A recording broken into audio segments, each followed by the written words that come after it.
ઉના ખાતે રામનવમી નિમિત્તે ભવ્ય શોભાયાત્રા યોજાઈ. આજે રામનવમીને પાવન પર્વ નિમિત્તે ઉના ખાતે ભવ્ય શોભાયાત્રાનું આયોજન કરવામાં આવ્યું હતું. આ શોભાયાત્રાનું આયોજન વિશ્વ હિન્દુ પરિષદ, હિન્દુ યુવા સંગઠન ભારત તેમજ બજરંગ દળના કાર્યકરો દ્વારા કરવામાં આવ્યું હતું. શોભાયાત્રાની તૈયારી છેલ્લા 1 મહિનાથી જોરશોરથી ચાલી રહી હતી. શોભાયાત્રા પૂર્વ સાધુ સંતો અને મહંતો દ્વારા વિધિવત પૂજા અર્ચના કરવામાં આવી હતી. ત્યારબાદ ભવ્ય શોભાયાત્રા શહેરમાં નીકળી, જેમાં મોટી સંખ્યામાં નગરજનો જોડાયા હતા. ડીજેના તાલે યુવાનો ઝૂમી ઉઠ્યા હતા અને સમગ્ર વાતાવરણ રામમય બની ગયું હતું.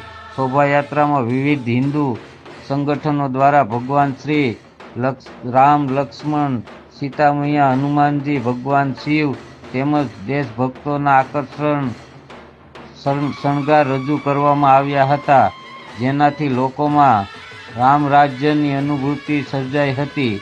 આ પ્રસંગે ઉનાના ધારાસભ્ય કાળુભાઈ રાઠોડ તેમજ ચેમ્બર ઓફ કોમર્સ ઉના વેપારીઓ દ્વારા શહેરના વિવિધ વિસ્તારોમાં નિઃશુલ્ક સ્ટોલનું આયોજન કરવામાં આવ્યું હતું.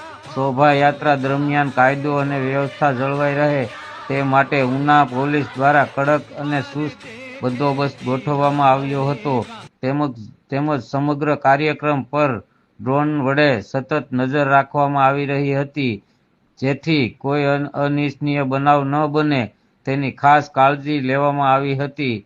આ ઉપરાંત ધારાસભ્ય કાળુભાઈ રાઠોડ પોતે પણ સ્થળ પર હાજર રહી આયોજનની દેખરેખ રાખતા જોવા મળ્યા હતા. મનુ કવાડ, ગીર, ગઢડા.